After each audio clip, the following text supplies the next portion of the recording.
السلام علیکم ناظرین، خلیل جبران کا افسانہ پیش کر رہا ہوں، زرد پتے، اور آج کی اس کی قسط نمبر 6 ملاحظہ کیجیے۔ خبریں عام اس سے کہ عام ہوں یا معمولی، جہاں تک چھوٹے چھوٹے گاؤں کا تعلق ہے، فکر کسی تیزی سے پھیلتی ہے۔ اس کی وجہ یہ ہے کہ غریب کسان اجتماعی زندگی کے لگاتار مشاغل سے دور رہتے ہیں، اور یہ دوری انہیں واقعات کی تحقیق و تلاش میں ہمہ مصروف رہنے سے باز رکھتی ہے، جو ان کے محدود دائرے میں وقوع پذیر ہوتے ہیں۔ جاڑوں میں جب کھیت اور باغ برف کے لحافوں میں میوے خواب ہوتے ہیں اور ٹھٹری ہوئی خوفزدہ زندگی آتش دانوں کے آس پاس گوشہ گیر، تو گاؤں والوں میں خبریں معمول کرنے کا یہ شوق اور بھی بڑھ جاتا ہے، تاکہ خالی دن خبروں کی تاثرات سے مشغلہ انگیز اور سرد راتیں ان پر تبصرہ کرتے میں بسر ہو جائیں۔ چنانچہ شیخ عباس کے آدمیوں نے خلگئی کو گفتار کیا ہی تھا کہ یہ خبر چوت کی بیماری کی طرح سارے گاؤں میں دیہاتوں میں پھیل کر دیہاتوں میں شوق درافت کو بڑھا گئی۔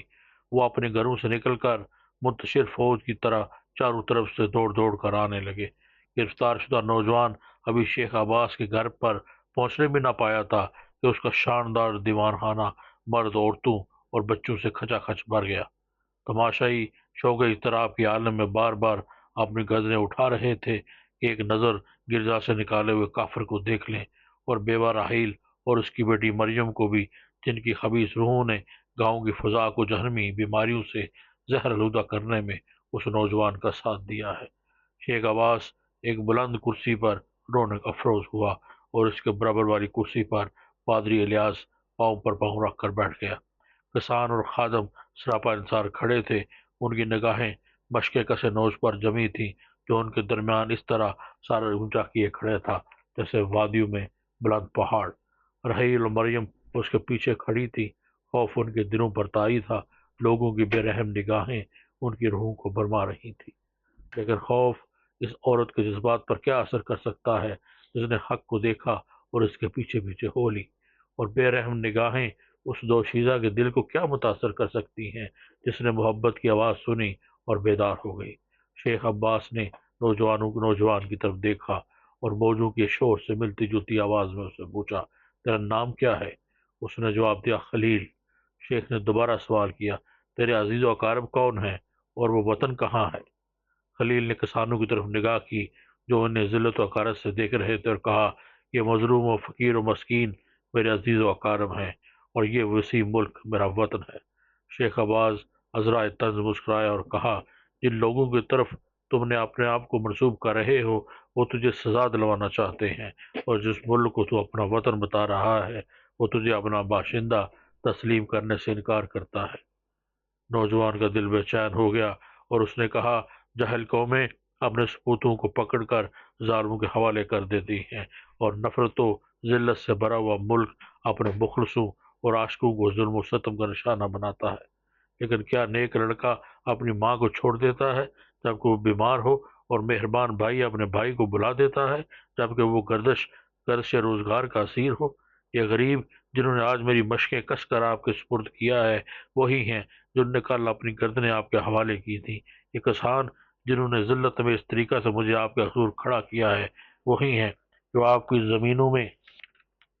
اپنے دل کے بیج بوتے ہیں اور آپ کے قدموں پر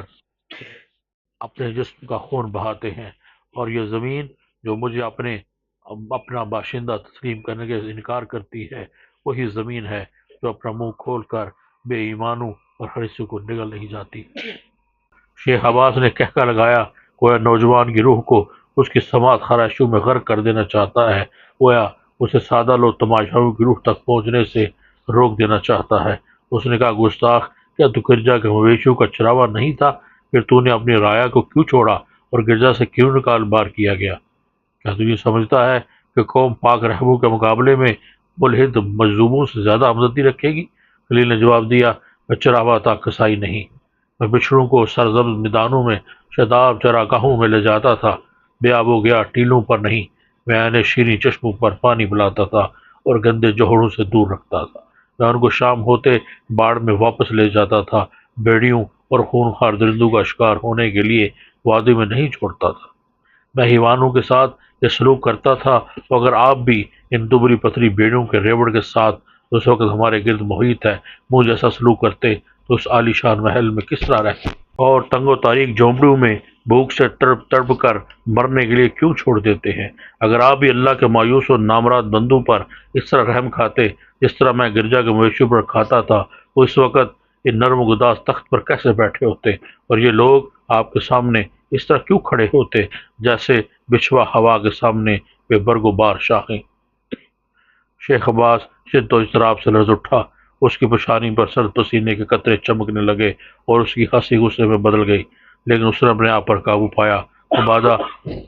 لیکن اس نے اپنے آپ پر قابو پایا مبادہ اس کا خوف اور پریشانی حاضرین پر ظاہر ہو جائے، اور اس نے ہاتھ اشارہ کرتے ہوئے کہا، بے ایمان، ہم نے تجھے گرفتار کرا کے اس لیے یہاں نہیں بلایا کہ تیری بکواس سنے، بلکہ اس لیے بلایا ہے کہ بدمعاش مجرم کی طرح تیرا فیصلہ کرے۔ تجھے معلوم ہونا چاہیے کہ اس وقت تو اس گاؤں کے سردار کے سامنے کھڑا ہے جو امیر امین شہابی خدا اس کی مدد کرے گا نمائندہ ہے، پادری الیاس کے سامنے کھڑا ہے جو اس مقدس کلیسا کا نمائندہ ہے جس سے تو نے بغاوت کی سی ہے۔ اس لیے تجھ پر واجب ہے کہ ان الزامات کی تردید کرے جو تجھ پر لگائے گئے ہیں، کہ اظہار ندامت کے ساتھ ہم رحم کا طالب ہو، اور ہمارے اس مجموعے کے سامنے جو تجھ پر ہنس رہے ہیں سر جھکا دے، ہم تجھ کو معاف کر دیں گے اور کلیسا کی طرح تجھے مویشیوں کا چراوا بنا دیں گے۔ نوجوان نے مطمئن اور باوقار لہجے میں جواب دیا، مجرم کا فیصلہ مجرم نہیں کر سکتے، اور بدمعاش بدمعاشوں کے سامنے ان الزامات کی تردید کے لیے آمادہ نہیں ہو سکتا جو اس پر لگائے گئے ہوں۔ یہ کہہ کر ان لوگوں کی طرف دیکھا جو اس وسیع و دیوان خانے میں ابنو کثیر کی صورت میں جمع تھے اور بلند آواز میں نکرے گھنٹوں کی جھنکار سے مشابہ تھی۔ انہیں مخاطب کر کے کہا، بھائیو،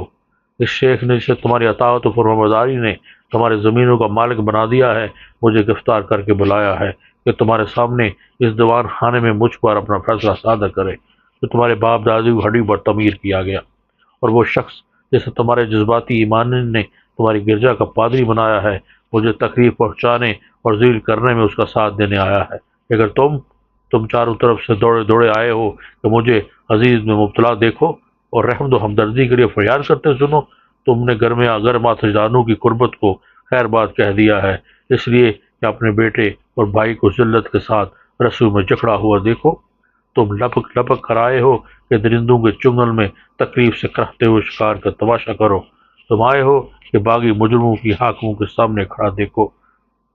لو، میں ہوں وہ مجرم، میں ہوں وہ باغی جسے گرجا سے نکالا گیا اور آدھی کے جکڑ اسے تمہارے گاؤں میں اڑا لائے، میں ہوں وہ بدمعاش، میری پکار سنو اور میرے ساتھ ہمدردی نہیں انصاف کرو، اس لیے کہ ہمدردی صرف کمزور مجرموں کے لیے جائز ہے، لیکن انصاف وہ چیز ہے اس کا طالب ہر بے گناہ ہوتا ہے۔ میں تمہیں اپنا قاضی بناتا ہوں اس لیے کہ قوم کا ارادہ خدا کا ارادہ ہوتا ہے۔ اپنے دلوں کو بیدار کرو اور میری بات غور سے سن کر اپنے ضمیر کی روشنی میں فیصلہ کرو۔ تم سے یہ کہا گیا کہ میں باغی ہوں، سرکش ہوں، لیکن تمہیں اب تک یہ معلوم نہیں میرا قصور کیا ہے۔ تم نے مجھے قاتل چور کی طرح مشق کسا دیکھا ہے، لیکن میرے جرم سے اب تک تمہاری کان آشنا نہیں ہوئے، اس لیے اس ملک میں جرم و گناہ کی حقیقت کور میں چھپی ہوتی ہے، لیکن سزا لوگوں پر اس طرح ظاہر ہوتی ہے جیسے رات کی تاریکی میں بجلی کی تلواریں۔ بھائیو، میرا جرم تمہاری بدبختی کا ادراک اور تمہاری زنجیروں کی گرم باری کا احساس ہے۔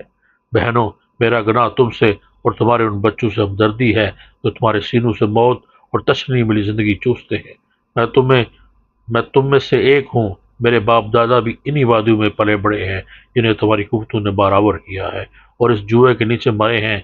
جنہوں نے تمہاری گردنوں میں دوری کر رکھی ہے۔ میں اس خدا پر یقین رکھتا ہوں جو تمہاری دردناک روحوں کی پکار سنتا ہے اور تمہارے دھڑکتے ہوئے دلوں کو دیکھتا ہے۔ اس کتاب پر ایمان رکھتا ہوں جنہوں نے مجھے اور تمہیں برابر کا بھائی بنایا ہے۔ ان تعلیمات پر ایمان رکھتا ہوں جنہوں نے مجھے اور تمہیں انسان کی بندگی سے آزاد کر کے اس زمین پر لا کھڑا کیا ہے۔ تو ذات خدا بندی کا فرش بانداز ہے۔ میں گرجا میں مویشیوں کا چراوا تھا، لیکن میری تنہائی نے خاموش جنگل اور گونگے جانوروں کی میت کے باوجود مجھے اس ٹریجڈی کی طرف سے اندھا نہیں کیا۔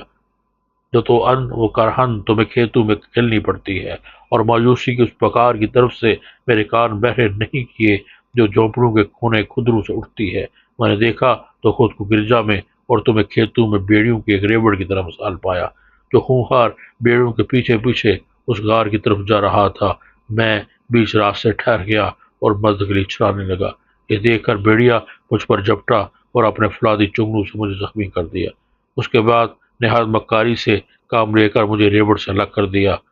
مبادہ میری پکار بیڑیوں کی روح کو بیدار نہ کر دے، ان کے دلوں میں بغاوت کے جذبات نہ بھڑکا دے اور وہ ادھر ادھر منتشر ہو کر اسے رات کی تاریکیوں میں تنہا اور بھوکا چھوڑ دے۔ میں نے اس جرات کار حقیقت کے لیے جو تمہاری پیشانیوں پر مجھے خون میں لکھی دکھائی دی، قید، بھوک اور پیاس کی مصیبتیں برداشت کی۔ تمہاری آہوں کے سکوت کو ایک ایسی بلند آواز بنانے کی پاداش میں جو وادی کی خلاؤں میں گونجتی ہے، عزیز نے صحیح لاتوں اور گھونسوں کو گوارا کیا، ایک طنز و استفزا کے نشتر انگیز، لیکن کبھی خوف زدہ نہ ہوا اور یہ اپنا دل تھوڑا کیا، اس لیے کہ تمہاری الرما فریادیں میرے ساتھ ساتھ تھی اور میری قوتوں کو ابار ابار کر ظلم و حقارت اور موت کو میرے لیے پسندیدہ بناتی تھی۔ تم اس وقت اپنے آپ سے پوچھ رہے ہوگے کہ ہم نے کیا مظلومی کی فریاد کی، ہم میں سے کون شخص ہے جس نے لب کشائی کی جرات کی، لیکن میں تم سے کہتا ہوں کہ تمہاری روحیں ہر روز مظلومی کے عالم میں چیختی ہیں، تمہارے دل ہر رات درد و الم کی حال بنیاد میں فریاد کرتے ہیں، لیکن تم اپنی روحوں کی پکار سنتے ہو، نہ اپنے دلوں کی فریاد پر کان دھرتے ہو۔ مرنے والا اپنے سینے کی ہرخراہٹ نہیں سنتا، لیکن اس کے بستر کے قریب بیٹھنے والے سنتے ہیں۔ ذبح شدہ پرندہ اضطراری طور پر پھڑپڑاتا ہے اور نہیں جانتا، لیکن دیکھنے والے جانتے ہیں۔ دن کی وہ کون سی گھڑی ہے جس میں تمہاری روحیں درد سے بے چین ہو کر آہیں نہیں بڑھتی؟ کیا صبح کے وقت جب زندہ رہنے کی محبت تمہیں جوڑتی ہے، تمہاری پلکوں سے نیند کے نقاب کو تار تار کر کے نوچ لیتی ہے اور تمہیں غلاموں کی طرح کھیتوں میں لے جاتی ہے، یا دوپہر کو جب تم درختوں کے سائے میں بیٹھنے کی تمنا کرتے ہو تاکہ سورج کے گرم تیروں سے خود کو بچا سکو، لیکن نہیں بچا سکتے؟ یا شام کے وقت جب تم بھوکے پیاسے اپنے جھوموں کی طرف لوٹتے ہو، لیکن سوکھی روٹی اور گدلے پانی کے سوا کچھ نہیں پاتے؟ یا رات کو جب دن بھر کی تکار تمہیں پتھروں کے فرش پر ہٹاتی ہے اور تم کروٹیں لیتے لیتے سو جاتے ہو، لیکن ابھی نیند تمہارے پلکوں کو سرمگئی نہیں بناتی کہ خوفزدہ ہو کر چونک پڑتے ہو اور گمان کرتے ہو کہ شیخ کی آواز تمہارے کانوں میں گونج رہی ہے۔ سال کا وہ کون سا دن ہے جس میں تمہارے دل حسردگی کے عالم میں نالہ و ماتم نہیں کرتے؟ کیا بہار جب فطرت کا ایک نیا جوڑا پہن لیتی ہے اور تم پھٹے پرانے کپڑے پہنے اس کے دیکھنے کے لیے نکلتے ہو؟ یا گرمیاں جب تم کھیت کاٹتے ہو اور خرمن جمع کرتے ہو، اپنے ظالم آقا کے بٹکے غلے سے بھرتے ہو اور آپ ان تمام محنتوں کے بدلے کچھ نہیں پاتے سوائے گھاس پھوس کے؟ یا خزاں جب تم پھل جمع کرتے ہو، انگوروں کا رس نچوڑتے ہو، لیکن اس میں تمہارا حصہ کچھ نہیں ہوتا سوائے سرکہ اور ربلوت کے جاڑے کے؟ جب فضا تم پر ستم ڈھاتی ہے، سردی اور خنکی تمہیں برف میں لپیٹے ہوئے جھونپڑوں کی طرف بگاتی ہے اور تم آتش دانوں کے قریب بیٹھ کر تکلیف سے کراہتے ہو اور آندھیوں اور بگولوں کے غضب سے ڈرتے ہو؟ فکر یہ ہے کہ یہ تمہاری زندگی بدبختو، یہ ہے وہ تاریک رات جو تمہاری روحوں پر خیمہ زن ہے۔ محتاجو، یہ ہیں تمہاری ذات، ذلت و بدبختی کی پرچھائیاں۔ نامرادو، یہ ہے وہ مشکل عالمناک فریاد جسے میں نے تمہارے سینوں سے نکلتے سنا اور بیدار ہو گیا۔ میں نے رحموں کے خلاف بغاوت کی اور ان کی زندگی سے روگرداں ہو گیا، تمہارے اور انصاف کے نام پر جو تمہاری تکلیف میں مبتلا ہوا، بلکہ یکاؤ تنہا ظلم برداشت کرنے کھڑا ہو گیا۔ چنانچہ انہوں نے مجھے کافر اور باغی سپاہی گردان کر گرجا سے نکال دیا اور میں یہاں آ گیا کہ میں تمہارے ساتھ زندگی بسر کر کے تمہاری بدبختی میں حصہ لوں اور اپنے آنسو تمہارے آنسو میں شامل کروں، لیکن لوگوں نے میری مشقیں کس کر تمہارے اس طاقتور دشمن میں سپرد کر دیا جو تمہاری خیراتوں پر جیتا ہے، تمہارے دولت کے بل پر بادشاہوں کی زندگی بسر کرتا ہے اور تمہاری محنتوں کے ثمر سے اپنا وسیع پیٹ بھرتا ہے۔ کیا تم وہ بوڑھے نہیں جو بتا سکے کہ کھیت جنہیں بونے اور جوتنے کے باوجود تم ان کی پیداوار سے محروم رہتے ہو، دراصل تمہارے تھے، لیکن شیخ عباس کے باپ نے تمہارے باپ دادا سے چھین لیے؟ جب قانون تلوار کی باڑ پر قدم تھا کیا تم نے نہیں سنا کہ رہبوں نے تمہارے بزرگوں سے چال کی اور ان کے کھیت اور باغوں پر قبضہ کر لیا جب دین کی آیتیں کہن کے ہونٹوں پر لکھی ہوئی تھی؟ کیا تم نہیں جانتے کہ مذہب کے ٹھیکیدار اور مورسی امیر زادے تمہیں حقیر اور ذلیل کرنے اور تمہارے دلوں کا خوف چوسنے کے لیے ایک دوسرے کی مدد کرتے ہیں؟ تمہیں کون ایسا مرد ہے جس کی گردن پادری کے کلیسا نے زمیندار کے سامنے نہیں جھکوائی؟ اور تمہیں کون سی ایسی عورت ہے جس زمیندار نے ڈانٹ ڈپٹ کر گرجا کے پادری کی مرضی پر چلنے کے لیے مجبور نہیں کیا؟